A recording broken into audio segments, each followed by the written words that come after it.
c'est une période de la vie, en insistant sur le mot vie, parce que finalement dans fin de vie, il y a surtout vie.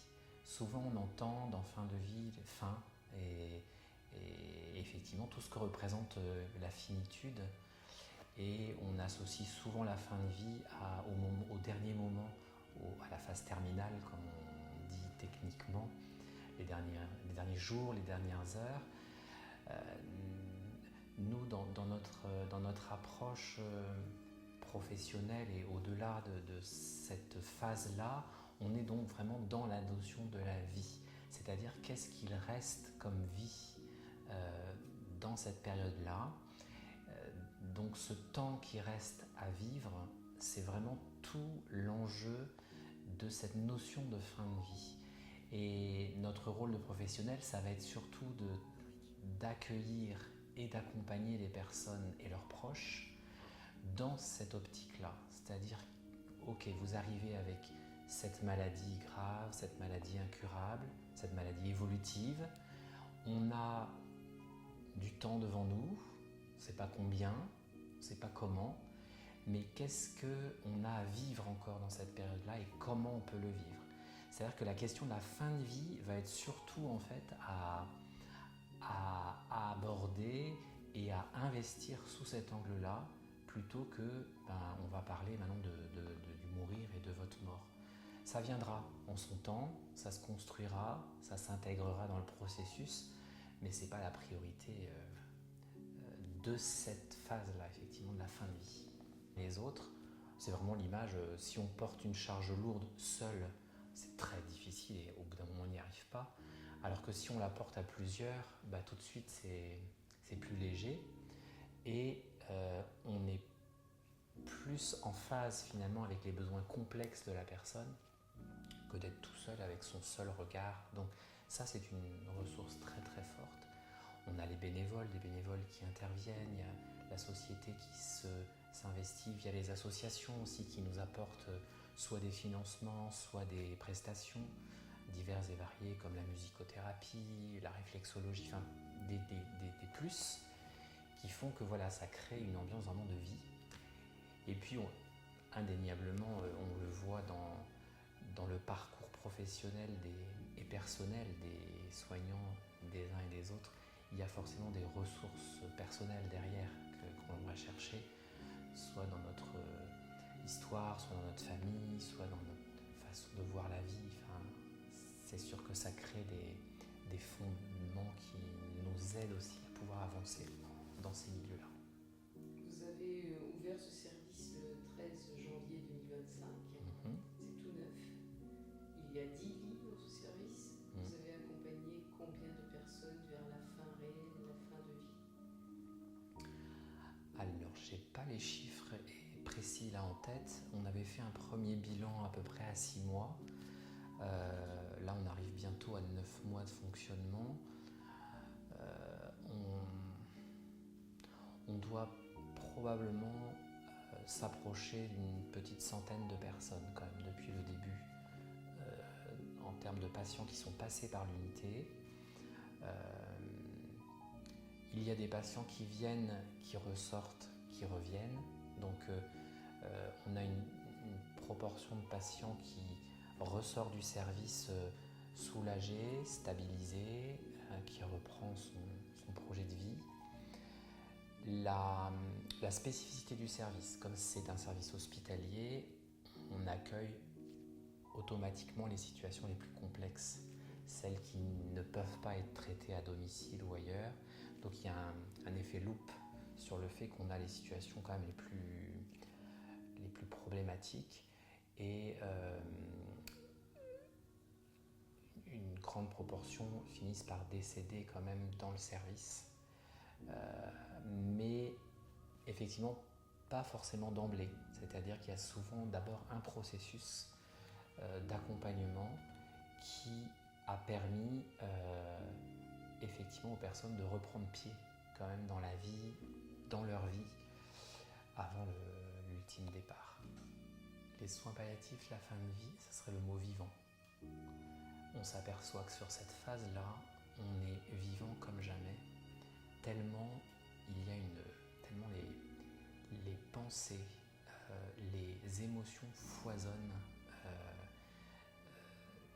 de manière très amplifiée. C'est presque comme, on pourrait presque dire que la phase de la fin de vie, c'est presque la partie de la vie où on vit les choses de façon la plus intense au niveau émotionnel, affectif, social, spirituel, physique. C'est vraiment une explosion, mais dans le bon sens du terme, de toutes sortes de choses qui fait que les jours des patients et ces jours qui restent sont d'une intensité absolument incroyable.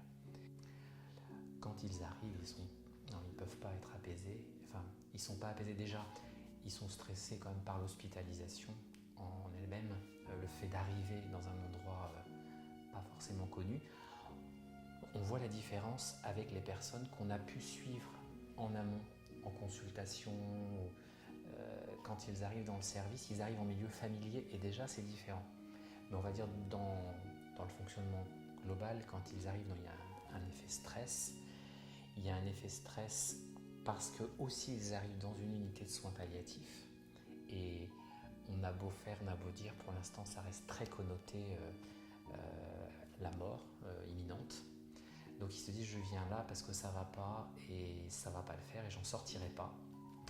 Donc il faut généralement quelques jours, et puis aussi ils sont pas apaisés du tout non plus parce que leur douleur les amène là, et toutes sortes d'autres symptômes les amènent là aussi. Donc physiquement, psychologiquement, c'est pas bon. Et dès lors qu'on arrive à les soulager sur le plan physique, il y a une disponibilité à ce moment-là qui revient sur le plan psychologique et autres. Et là, on peut à ce moment-là accéder à ces dimensions-là pour les aider. Parce que quand le corps s'apaise, souvent c'est l'arbre qui cache la forêt et derrière il y a tout un abîme de souffrance aussi psychologique et autres qu'il faut accompagner. Voilà. D'autres personnes, une fois qu'elles sont apaisées physiquement, sont apaisées psychologiquement. Bon, il y a quand même un effet apaisement qui se met en place et qui va être variable, bien sûr, d'une personne à l'autre. L'acceptation, tout se joue au niveau de l'acceptation ou non des personnes, sachant qu'elles n'acceptent jamais, en vrai, la situation. C'est plus le fait, à un moment donné, de se mettre dans une logique un peu, je ne sais pas si c'est de résignation, ou en tout cas une forme d'acceptation. Certains n'accèdent jamais à cet état-là et resteront quand même dans quelque chose de douloureux jusqu'au bout, mais d'apaisé quand même. Voilà, on ne va pas pouvoir se projeter en semaine. Il va falloir se projeter plutôt sur plusieurs jours ou l'inverse. Là, on ne peut pas se projeter en mois, mais on va se projeter en semaines. Déjà, ça cerne un peu la nature aussi de leur investissement émotionnel et puis logistique. Donc on essaye comme ça de leur donner plus des périodes plutôt que vraiment de leur donner des délais. Merci, c'est intéressant et très encourageant d'avoir votre regard extérieur aussi qui... C'est fantastique. Je ne ressortirai pas d'ici indemne, je peux vous le garantir. Merci à vous. Merci aussi. J'ai découvert les soins palliatifs il n'y a pas très longtemps. Et en fait, qu'est-ce que c'est que ce truc ? Un très mal connu. Est-ce que ça équivaut à la mort ? Est-ce que je me rends compte, plus j'avance dans les soins, et plus je me rends compte que c'est autre chose. Que c'est beaucoup plus que attendre qu'on décède ou que je ne sais quoi. Non, pour moi, il y a quelque chose de très, très important là-dedans qui nous permettent de survivre et de revenir à la maison éventuellement. Soit par palier, on en discutait ce matin avec mon épouse. Est-ce que tu veux revenir pour une période ou est-ce que tu veux revenir pour 15 jours, par exemple, ou simplement pour la journée? Et ça, parce qu'il faut reconnaître que lorsqu'on est ici, on a quand même une grande part de, comment dirais-je, de confort intellectuel. C'est-à-dire qu'on n'a pas trop à réfléchir sur comment je vais régler mes problèmes de médicaments, comment je vais régler telle chose. En fait, la structure fait que c'est eux qui vont répondre à cette question-là. Donc le fait de ne pas venir, parce qu'on peut se dire, tiens, qu'est-ce que c'est que ce type-là, il ne veut pas absolument rentrer à la maison. Non, ce n'est pas l'objectif. L'objectif, c'est de rentrer, oui, mais bien, le mieux possible, voilà. Vous pensez parfois à la fin de vie? Oui, très régulièrement, oui. Et j'ai fini par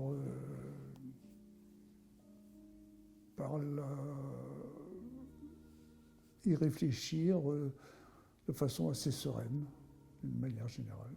C'est quoi pour vous la fin de vie? La fin de vie, pour moi, c'est l'abandon. L'abandon définitif, en disant, ça y est, c'est terminé. Je n'ai plus rien à espérer, je n'ai plus rien à attendre, donc je m'en vais. C'est l'arrêt, c'est fini. Je n'attends plus rien de personne.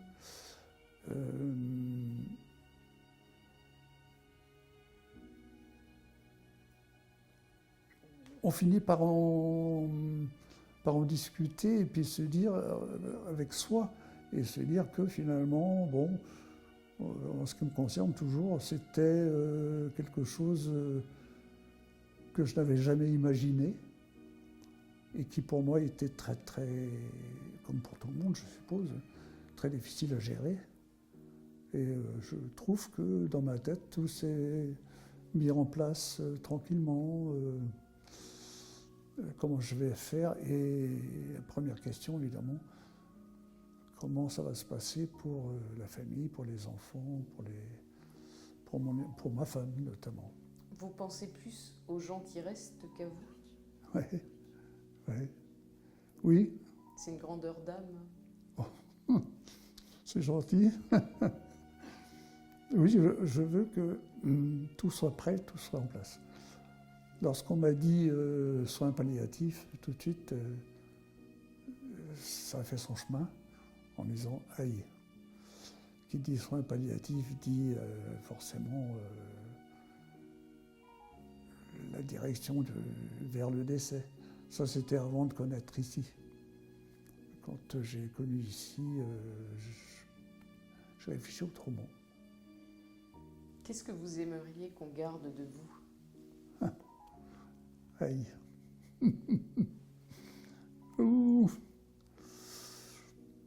Mon optimisme, peut-être. Vous avez des enfants? Oui, j'ai 2 enfants. Vous leur parlez de vos craintes ou de votre calme? On en a parlé, mais en fait, relativement peu, les choses sont mises en place toutes seules, naturellement. Et notamment avec ma fille. Et mon fils est différent. Lui il est médecin, donc alors, évidemment, ça aide. Enfin, ça aide. Ma fille, elle a plus mon caractère. Donc on se comprend assez facilement. C'est quoi votre caractère? Je pense que c'est d'avoir une certaine lucidité sur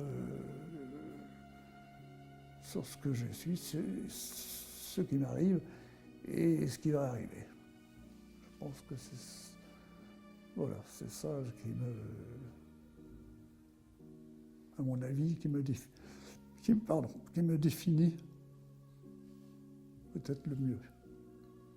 Quand vous pensez fin de vie, vous pensez à votre femme, vous pensez à vos enfants, vous pensez aussi à la vie que vous ne verrez pas du coup. Ouais. Et qu'est-ce que ça fait? Qu'est-ce que ça fait dans l'esprit? Oui. Ah, moi, ça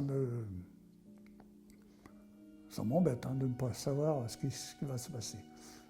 Et alors, pour répondre au début à la première question, je pense quasiment exclusivement à mes petits-enfants. Vous en avez combien? 5. Ils ont quel âge? Alors, ça part de 8 à 17. Vous arrivez à parler avec le petit de Alors, 17 ans? ça a été voilà. Ça a été ma pire difficulté, ça a été ça. Ma grande difficulté, mon questionnement.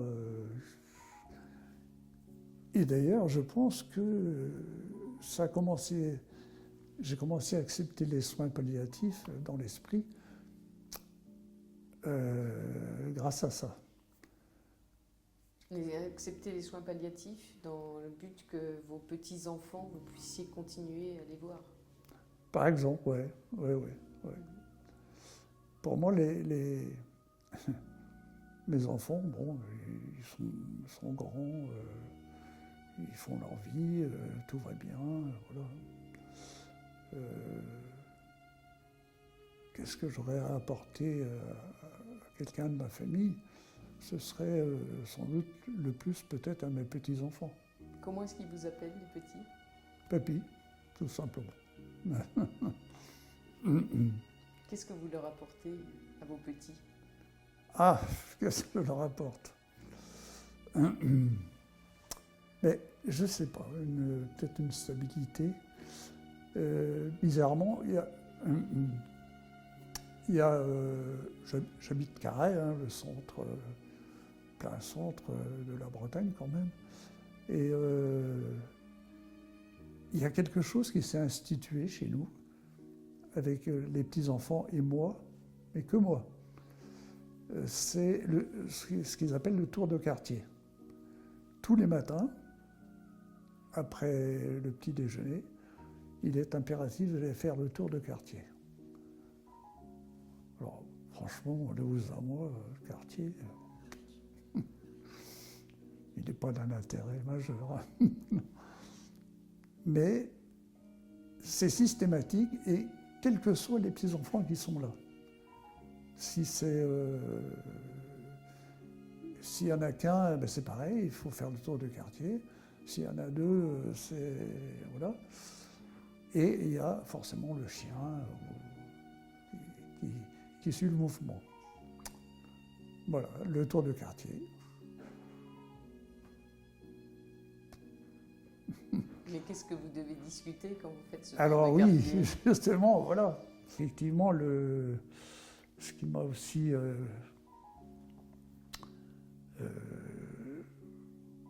posé problème en quelque sorte, parce que je me suis dit, tiens, j'avais du mal à communiquer avec le grand, notamment.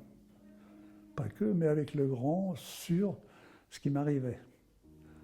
Alors je me suis dit, tiens, l'occasion est bonne, le tour de quartier, c'est là où on déballe. Donc, eh bien, ça n'a pas marché. Personne ne voulait en parler de mes problèmes. Je savais qu'il savait, il savait que je savais, donc tout était clair à ce niveau-là. Mais personne ne voulait en parler ouvertement. Je ne sais pas où ça en est. Ils connaissent très bien mon problème. Tout le monde connaît l'issue.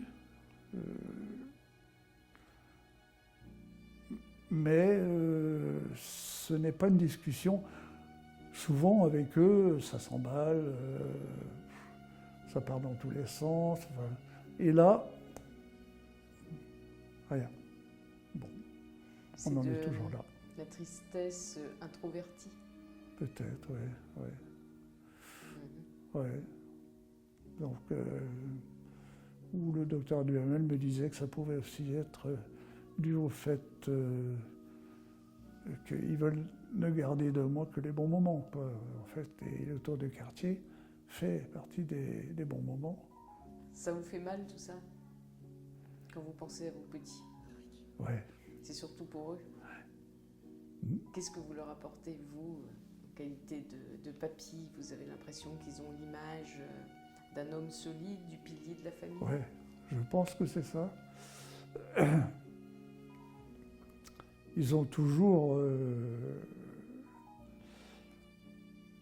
Ça commençait par les tours de quartier, se suivait le tour de quartier, mais c'est au même endroit, le passage à la boulangerie, évidemment.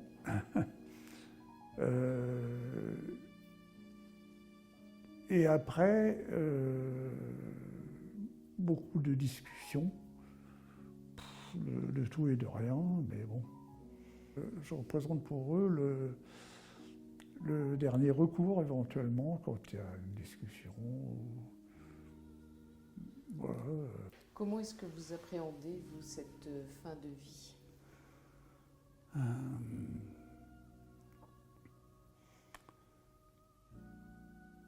Mes premières réflexions à ce niveau-là ont été assez compliquées. J'ai mis pas mal de temps déjà à admettre que dans quelques temps, je ne verrai plus ça. Je suis donc toujours un peu amer par rapport à ça. Et puis, de plus en plus, je me rends compte que malgré tout ce que les gens ont pu faire, je dis les gens d'une manière générale parce qu'il y a les soignants, c'est quand même, il y a du monde. Mais malgré tout ça, ça coince. Quoi qu'il arrive, je crois que ça y est, l'heure a sonné, je crois que voilà, il faut le prendre comme ça.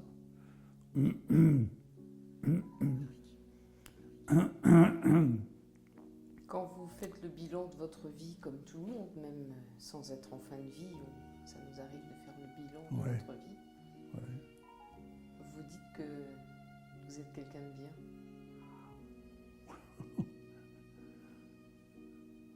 Ce serait vraiment très, très prétentieux de penser ça, mais peut-être que je suis un peu prétentieux.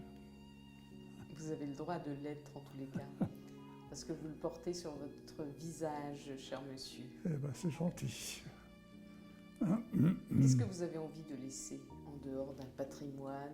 On s'en fiche de tout ça. Qu'est-ce que vous avez envie de laisser? Vous voulez que les autres, votre femme par exemple, elles vivent comment? Comme ils veulent. Et en fait, ce que j'ai envie de laisser, c'est Je ne suis pas donneur de leçons. Chacun fait ce qu'il veut. Et à ce niveau-là, que ce soit pour mes enfants, mes petits-enfants, c'est pareil. J'estime que c'est à eux de gérer leur vie comme ils l'entendent. Et puis, c'est ça qui m'intéresse, moi. Le reste... Vous avez un regard critique sur le monde d'aujourd'hui? Ne pas l'avoir, je pense que ce serait vraiment porter des lunettes noires. Donc oui, je suis quand même très inquiet. Ouais. Vous avez peur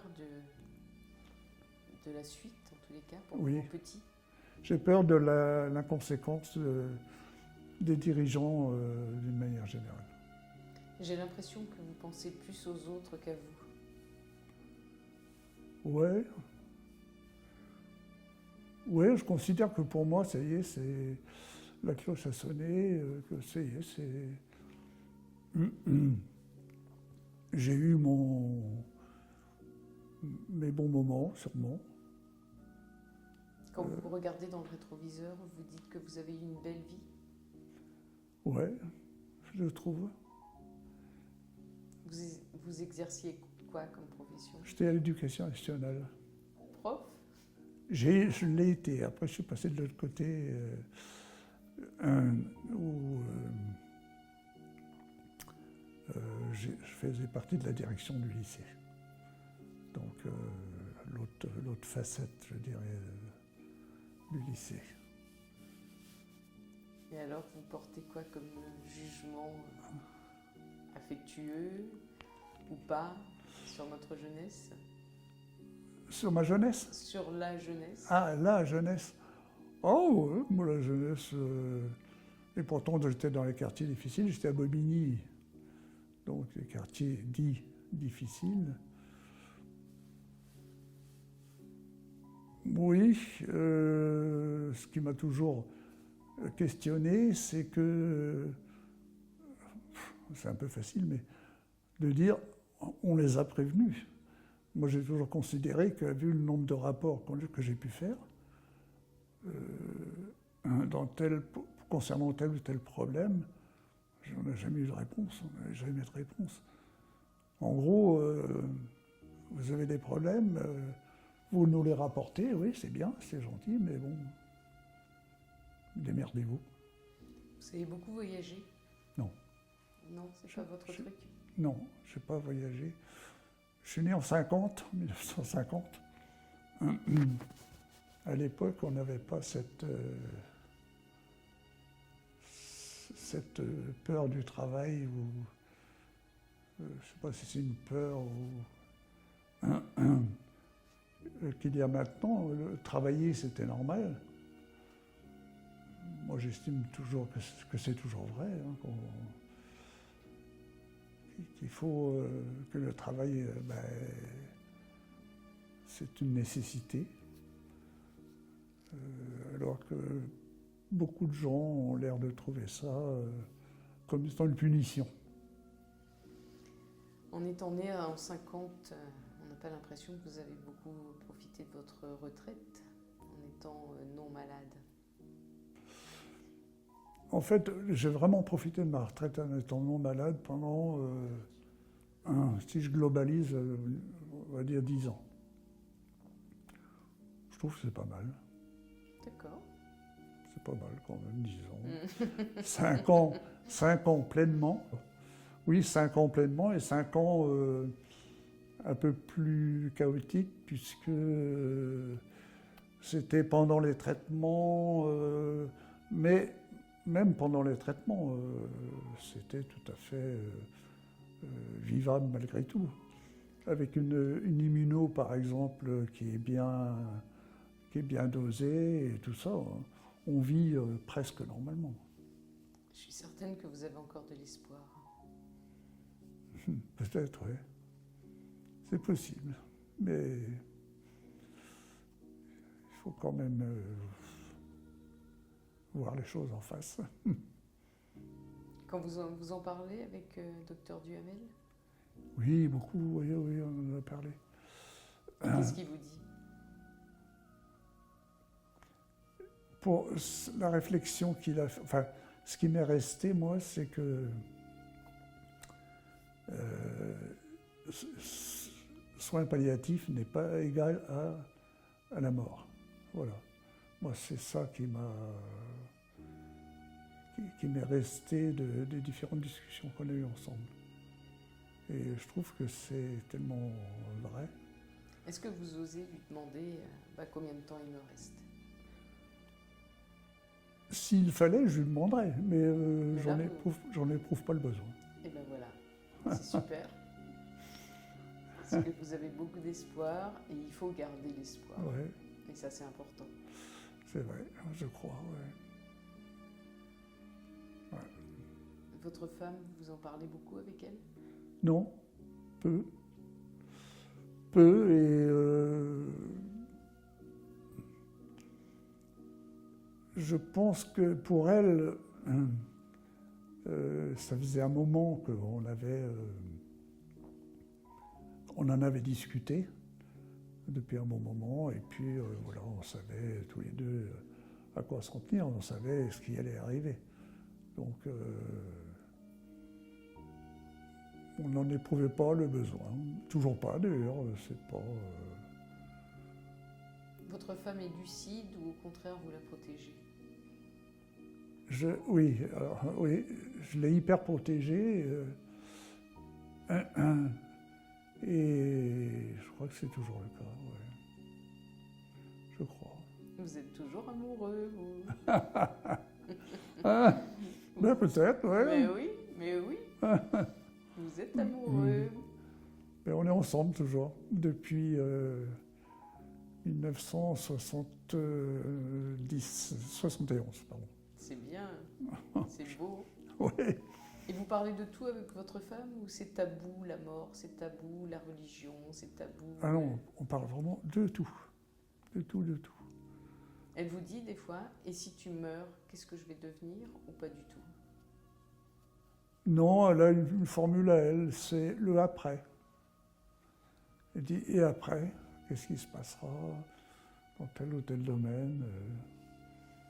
Voilà, donc je sais de quoi elle parle, et puis voilà. Alors, qu'est-ce que vous avez envie de rajouter? Qu'est-ce que j'ai envie de rajouter? Alors, il y a un dicton qui dit « Tant qu'il y a de la vie, il y a de l'espoir », mais là, je suis certaine qu'il y a de l'espoir plus. Ouais, c'est gentil. J'aimerais bien, ouais. Mais tout le monde, enfin beaucoup de gens me le disent, on a des voisins qui sont charmants et qui nous disent non, tu ne peux pas t'en aller, forcément tu vas rester avec nous. Ben, moi je veux bien, mais est-ce qu'il y a une vie après la mort? De but en blanc, je dirais, il y a quelque chose, mais quoi? Est-ce que mourir, ça fait peur? Ça inquiète quand même, oui. Vous dormez bien ou vous faites des cauchemars? Alors, là, la réponse est un peu compliquée parce que je suis somnambule. J'ai toujours été. J'ai des traitements très très lourds contre la douleur. Tout ça fait que ça m'embrouille un peu l'esprit. Et donc, je somnambule de temps en temps, plus qu'avant, c'est évident. Je me retrouve... mais je ne sors pas de la pièce ici. Donc ça va, c'est déjà une bonne chose. Parce qu'étant à la maison, je me suis déjà retrouvé dehors, donc c'était un peu plus gênant. Ouais. Moi, c'est le matin où vraiment j'ai l'esprit qui vagabonde beaucoup. En tous les cas, ça m'a fait plaisir d'échanger avec vous. Ben, merci, c'est gentil. Les questions, je les trouvais bien ciblées toujours. Merci beaucoup. Ça correspondait bien à mes problèmes actuels toujours. Bah, tant mieux. Je reviendrai, c'est promis. Ça, c'est une promesse. C'est gentil.